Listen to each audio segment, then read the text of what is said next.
En este momento, te enfrentas a una decisión invisible pero crucial, entre seguir repitiendo patrones que generan esfuerzo sin progreso real, o cruzar una frontera interna que te lleva a la expansión consciente de tu propia realidad.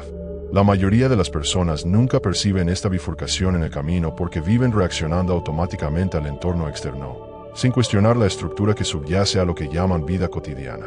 La ciencia moderna ya ha demostrado que el observador influye en el sistema observado, y esto no es una metáfora espiritual, sino un principio físico medible. A niveles subatómicos, las partículas se comportan de manera diferente según la conciencia que interactúa con ellas, lo que sugiere que la realidad no es algo fijo, sino un campo de posibilidades moldeado por la percepción. Si la realidad responde a la observación, entonces lo que llamamos el mundo externo puede entenderse como una interfaz, una capa visible de un sistema mucho más profundo. En este modelo, los pensamientos recurrentes funcionan como comandos automáticos, ejecutándose en segundo plano y generando experiencias compatibles con nuestra frecuencia mental dominante. El cerebro humano opera mediante patrones, y la programación mental adquirida a lo largo de la vida define qué posibilidades se aceptan o rechazan automáticamente. La programación neurolingüística demuestra que las creencias no son verdades absolutas, sino filtros cognitivos que organizan la experiencia y delimitan lo que parece posible o imposible. Cuando alguien vive constantemente en modo supervivencia, el sistema nervioso mantiene el cuerpo en un estado de alerta constante, lo que reduce la creatividad, la claridad y la percepción ampliada. Esto crea una sensación de estar atrapado, como si la realidad fuera rígida e inmutable, cuando en realidad el bloqueo reside en la interpretación repetitiva de los estímulos. Varios estudios neurocientíficos indican que el cerebro no distingue completamente entre una experiencia real y una intensamente imaginada. Esto significa que las imágenes mentales acompañadas de emoción activan los mismos circuitos neuronales que los eventos físicos, influyendo en decisiones, comportamientos e incluso respuestas biológicas. Si la mente reacciona a lo imaginado como si fuera real, la repetición emocional de escenarios internos funciona como un ensayo que precede a la manifestación externa. Lo que se experimenta internamente tiende a organizarse externamente, no por arte de magia, sino mediante la alineación cognitiva, conductual y perceptual. La teoría de la simulación sugiere que la realidad funciona como un sistema basado en reglas, bucles y respuestas predecibles a ciertos estímulos. Cuando una persona siempre reacciona de la misma manera, el sistema devuelve los mismos resultados, creando la ilusión de destino o mala suerte, cuando en realidad solo hay una repetición de un código mental.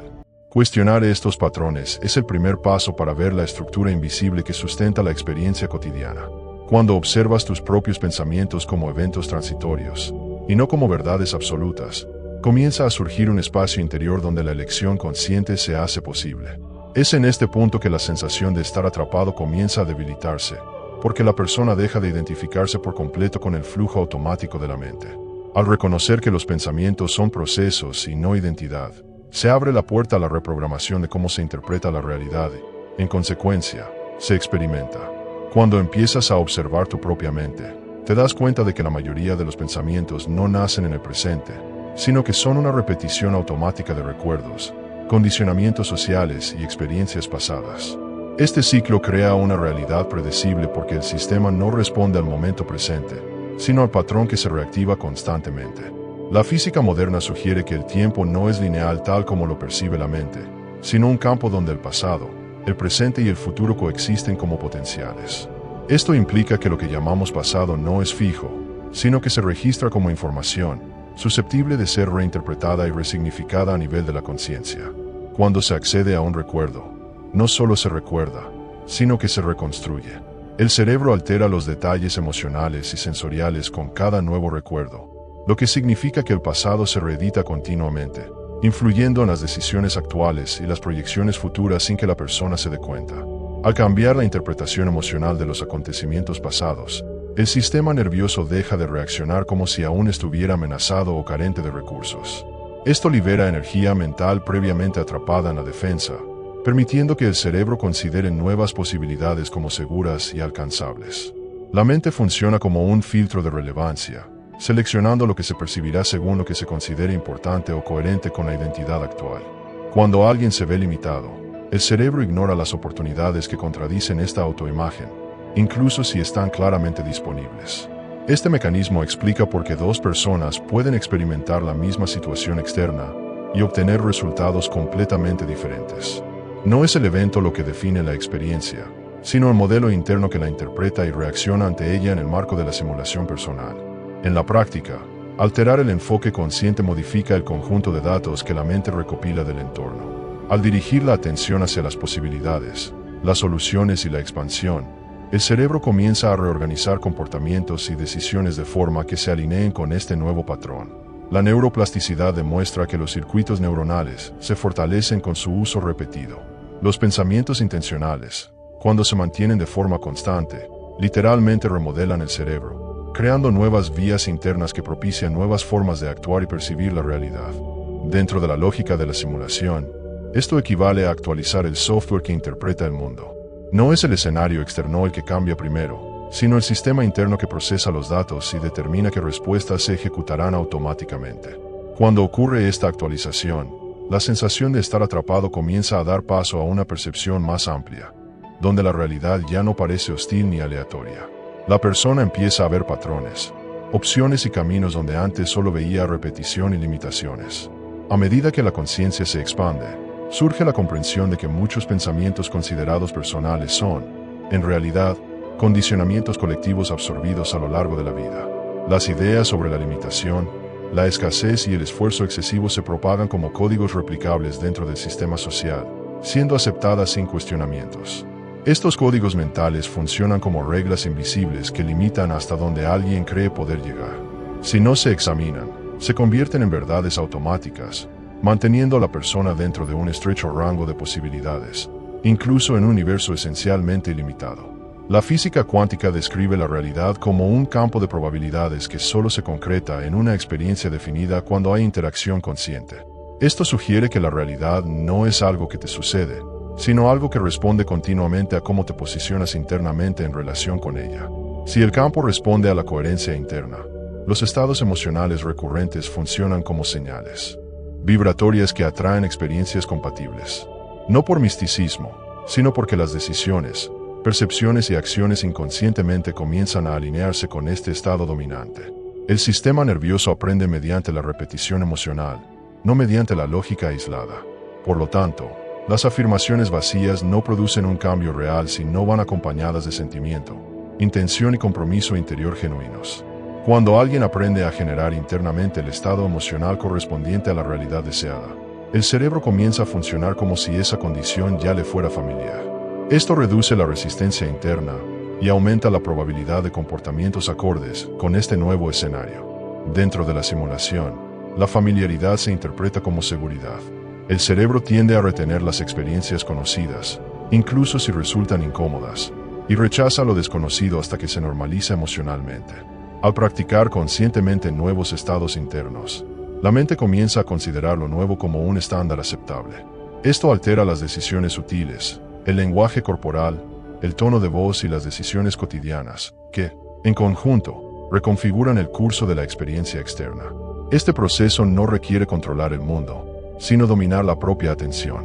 Donde la atención permanece, la energía mental se organiza, fortaleciendo ciertos circuitos y debilitando otros dentro de la estructura interna.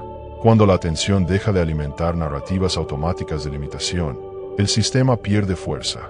La simulación personal comienza a responder de forma diferente, no porque el mundo haya cambiado, sino porque el operador interno ahora ejecuta órdenes más conscientes. Cuando una persona empieza a percibir su propia influencia en la realidad, surge una incomodidad inicial, pues asumir este rol implica abandonar la idea de ser víctima del sistema. Este momento es crucial, pues muchos prefieren la seguridad de la culpa externa al desafío de la responsabilidad interna. La mente condicionada busca explicaciones externas para mantener intacta su identidad. Culpar al entorno, al pasado o a otras personas funciona como un mecanismo de defensa que preserva los viejos códigos operativos de la simulación personal. La libertad comienza cuando se observa este patrón sin juzgarlo. En lugar de luchar contra los pensamientos automáticos, la conciencia aprende a observarlos, debilitando gradualmente su autoridad sobre las decisiones. Desde una perspectiva neurocientífica, observar un pensamiento activa áreas del cerebro distintas a las que intervienen en la reacción. Esto crea una separación funcional entre el observador y el contenido mental, lo que permite tomar decisiones más conscientes. En este estado, la persona deja de operar en piloto automático y comienza a interactuar con la realidad de forma más estratégica y consciente. Pequeños cambios internos generan respuestas externas inesperadas, rompiendo ciclos que parecían permanentes e inmutables. Esto sucede porque el sistema responde más a su funcionamiento que a circunstancias aisladas. Cuando la reacción automática se sustituye por la elección, el patrón se rompe. La realidad comienza a mostrar resultados diferentes porque el comando interno ha cambiado. El individuo deja de ser meramente reactivo y se convierte en un participante activo del proceso. La simulación no responde a un deseo superficial ni a una intención vaga, sino a la coherencia entre pensamiento, emoción y acción. Cuando estos tres elementos se alinean, el sistema se ajusta casi de inmediato, como si reconociera una nueva orden válida. No importa lo que deseas, sino el estado interno desde el que actúas. Si hay contradicción, el sistema mantiene el patrón anterior. Cuando hay coherencia, la respuesta tiende a ser rápida y consistente. La realidad reacciona a la congruencia, no a expectativas aisladas. A menudo, el bloqueo no se debe a la falta de capacidad, talento ni oportunidad externa. Reside en el conflicto interno entre lo que uno desea conscientemente y lo que cree inconscientemente. Mientras exista este conflicto, la simulación entra en modo de repetición, manteniendo los mismos resultados incluso ante nuevos intentos. El sistema busca la consistencia, no la novedad. Si la orden interna es ambigua, la respuesta será conservadora. El cambio externo solo ocurre cuando se resuelve el conflicto interno. Al traer estas creencias ocultas al ámbito de la conciencia, pierden automáticamente su poder. El cerebro deja de tratarlas como reglas absolutas y comienza a considerarlas meras hipótesis aprendidas con el tiempo. Lo invisible se vuelve observable, y lo observable, cuestionable. Este proceso abre espacio para la actualización interna. La mente deja de obedecer ciegamente y comienza a elegir con mayor discernimiento. Este es el punto donde la realidad empieza a parecer más flexible y menos rígida. Situaciones que antes se percibían como obstáculos definitivos empiezan a verse como retroalimentación del sistema, indicando ajustes internos necesarios. Ya nada se interpreta como personal o punitivo. Cada evento empieza a aportar información útil. El mundo deja de ser un campo de batalla y se convierte en un entorno de aprendizaje. La percepción cambia y, con ella, la experiencia. Cuando esta interpretación cambia, el miedo disminuye y la curiosidad aumenta naturalmente. En lugar de la resistencia automática, surge la experimentación consciente. La persona comienza a probar nuevas respuestas internas sin la carga del fracaso. Es en este espacio de exploración donde se forman nuevas líneas de realidad. La mente se abre a posibilidades previamente descartadas. El sistema responde a esta apertura con nuevas opciones. La expansión comienza de adentro hacia afuera. Cuando la realidad empieza a reaccionar de forma diferente, muchas personas se sienten incómodas e incluso se retraen. Esto sucede porque lo desconocido destroza la vieja identidad y desafía la autoimagen construida a lo largo de los años. La mente condicionada prefiere la previsibilidad del sufrimiento conocido a la incertidumbre de la expansión real. Incluso los patrones dolorosos parecen seguros cuando son familiares. Superar esta etapa requiere presencia y confianza en el nuevo estado interior. Es la prueba final antes de que el cambio se afiance. Este retroceso no significa fracaso, sino más bien una señal de que el sistema interno se está actualizando. Todo cambio profundo genera un periodo de inestabilidad, donde los viejos patrones intentan reafirmarse antes de perder terreno definitivamente. La salida de la simulación no ocurre de forma dramática ni instantánea, sino mediante ajustes sutiles y continuos en nuestra percepción, interpretación y reacción ante los acontecimientos cotidianos. Es un proceso silencioso, pero acumulativo, que pasa desapercibido para quienes buscan cambios abruptos o transformaciones espectaculares. Pequeñas alteraciones internas, repetidas constantemente, reconfiguran patrones profundos en el sistema mental. Lo que parece insignificante un día se vuelve decisivo con el tiempo. La verdadera liberación se produce mediante la constancia, no por un impacto momentáneo. Cada elección consciente añade una capa de estabilidad al nuevo patrón interno. El verdadero cambio ocurre fuera del radar de la ansiedad. Cada vez que eliges responder conscientemente en lugar de reaccionar automáticamente, se consolida un nuevo patrón neuronal en el cerebro. El sistema nervioso registra esta elección como punto de referencia para la seguridad, la previsibilidad y la coherencia interna, reduciendo gradualmente la fuerza de las antiguas órdenes automáticas. Esta sustitución no se produce mediante la negación o la represión, sino mediante el uso continuo del nuevo patrón. El circuito a que se accede con más frecuencia se vuelve dominante. Con el tiempo, el antiguo patrón pierde fuerza por falta de activación. Así, la repetición consciente comienza a reescribir la forma en que la mente responde al mundo de forma estructural. Con el tiempo, comienzan a surgir decisiones más alineadas, sin esfuerzo consciente ni conflicto interno prolongado. Lo que antes requería una fuerza de voluntad constante comienza a suceder de forma natural porque el nuevo estado interno se ha convertido en el patrón dominante del sistema. El cerebro empieza a conservar energía eligiendo caminos coherentes con esta nueva identidad interna. La sensación de lucha disminuye gradualmente, dando paso a la fluidez y la claridad. La acción deja de ser forzada y se vuelve congruente con la persona en la que te has convertido. El comportamiento empieza a reflejar estabilidad interna. Elegir correctamente deja de ser un esfuerzo.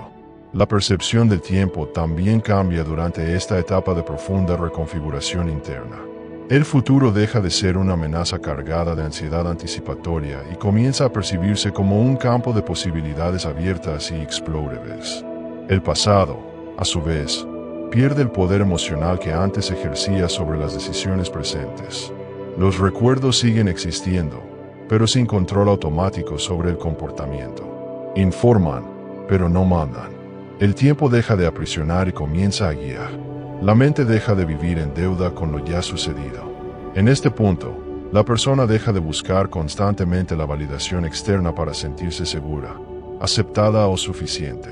La seguridad comienza a surgir de la coherencia interna entre pensamiento, emoción y acción. Esto reduce drásticamente la influencia del entorno en el estado emocional. Las opiniones externas pierden su poder para desestabilizar el centro interior. La persona comienza a escuchar sin absorberlo todo. El punto de referencia se vuelve interno, no reactivo. La autonomía emocional se fortalece. La aprobación deja de ser una necesidad. La simulación, entonces, deja de percibirse como una prisión hostil o un sistema injusto y pasa a entenderse como un sistema interactivo y receptivo. En lugar de resistencia, surge un diálogo continuo entre la conciencia y la realidad. Cada experiencia ofrece información útil para ajustes internos más precisos. Nada se desperdicia en este proceso. Incluso las situaciones incómodas adquieren una función clara. Todo se convierte en datos para la expansión consciente. La realidad deja de ser el enemigo y se convierte en retroalimentación. Esta nueva relación con el mundo genera una sensación de fluidez que antes parecía inalcanzable. Los obstáculos no desaparecen, pero se superan con menos tensión emocional y mental. Esto sucede porque ya no activan los mismos mecanismos automáticos. La respuesta interna cambia, y con ella, toda la experiencia vivida. El peso emocional disminuye, incluso cuando el desafío persiste. La persona ya no lucha contra la situación. Se adapta sin perderse a sí misma. El esfuerzo deja de ser sufrimiento. Lo que antes parecía un juego contra ti se revela como un juego receptivo y adaptable. La realidad se ajusta a la claridad de quienes aprenden a operar su propio sistema interno con presencia e intención. A mayor conciencia, más precisa y directa será la retroalimentación del sistema. No hay castigo oculto ni recompensa aleatoria. Solo hay una respuesta al estado interno predominante. El juego cambia cuando cambia el jugador. La regla no está afuera, sino en la forma de jugar. En la etapa final de este proceso, la persona se da cuenta de que nunca estuvo realmente prisionera del mundo externo ni de las circunstancias. La prisión siempre residió en la interpretación automática que hacía de él. Esta comprensión lo cambia todo porque devuelve el poder a su lugar de origen. La conciencia que observa, elige y dirige. La realidad externa pierde su papel de autoridad absoluta. La libertad no la concede nadie. Se reconoce internamente. Y una vez reconocida, ya no se puede arrebatar. La realidad deja de verse como algo sólido e inmutable y comienza a entenderse como un flujo dinámico de información en constante reorganización. Cada experiencia surge como respuesta directa al estado interno predominante, funcionando como un sofisticado espejo de la mente que refleja patrones emocionales, creencias y expectativas activas. En este modelo, el mundo externo no es la causa, sino el efecto continuo de procesos internos, a menudo inconscientes. Cuanto más consistente sea el estado interno, más predecible será la respuesta del sistema. Cuando esta comprensión se estabiliza, el miedo a cometer errores disminuye drásticamente porque la persona comprende que no hay un punto final definitivo. Ya no existe la sensación de jugar un juego único e irreversible, sino de interactuar con un sistema receptivo que aprende, se ajusta y se reorganiza junto con usted. Los errores dejan de ser una amenaza y se convierten en información. Cada resultado se convierte en retroalimentación, no en un juicio. La mente, previamente fragmentada entre el deseo y la creencia, comienza a operar de forma integrada y coherente. Pensamientos, emociones y acciones empiezan a apuntar en la misma dirección, reduciendo los conflictos internos que antes consumían energía mental. Esta coherencia genera un estado de alineación que el propio sistema reconoce como una orden válida. Cuando no hay contradicción interna, la respuesta externa tiende a ser más fluida y consistente. En este punto, la persona deja de buscar soluciones externas milagrosas o soluciones instantáneas que prometen cambiarlo todo desde afuera. La verdadera salida de la simulación se revela como un estado interno de lucidez continua, donde cada decisión se toma con presencia y responsabilidad. No se trata de controlar el mundo, sino de controlar cómo interactuamos con él. La libertad surge de la claridad, no de la evasión. La atención se convierte en la herramienta principal de este proceso de reprogramación consciente. Al elegir deliberadamente dónde enfocarse, el individuo define qué patrones mentales se reforzarán y cuáles perderán energía hasta desaparecer. La atención actúa como un amplificador del sistema. Aquello que recibe una atención constante gana fuerza, estructura y continuidad en la experiencia. El sentido de propósito surge de forma natural, no como algo impuesto desde fuera por normas sociales o expectativas externas. Aparece como consecuencia directa de una mente alineada que comprende su rol en su propia experiencia. Lo que antes parecía confuso, caótico o aleatorio empieza a tener sentido dentro de una lógica más amplia. La vida deja de parecer un accidente y empieza a parecer un proceso. La vida deja de ser una secuencia automática de reacciones impulsivas y se convierte en una construcción consciente, momento a momento. Incluso en situaciones difíciles, hay suficiente claridad para actuar sin perderse emocionalmente. La persona siente, pero no se ahoga en lo que siente. Existe un espacio interno entre el estímulo y la respuesta, y es en este espacio donde nace el poder de la elección. Este estado no elimina las dificultades ni promete una realidad perfecta y sin fricciones. Lo que cambia es la relación con ellas. Cada desafío empieza a interpretarse como un ajuste del sistema, y no como un castigo, mala suerte o un bloqueo personal. El problema deja de ser personal y se vuelve funcional, algo que se puede observar, comprender y ajustar. Al reconocer todo esto, la pregunta deja de ser si estás atrapado en una simulación controlada por fuerzas externas. La verdadera pregunta es si estás dispuesto a asumir el rol de su operador consciente de ahora en adelante. Porque la salida nunca estuvo fuera del sistema. Siempre estuvo en cómo participas en él.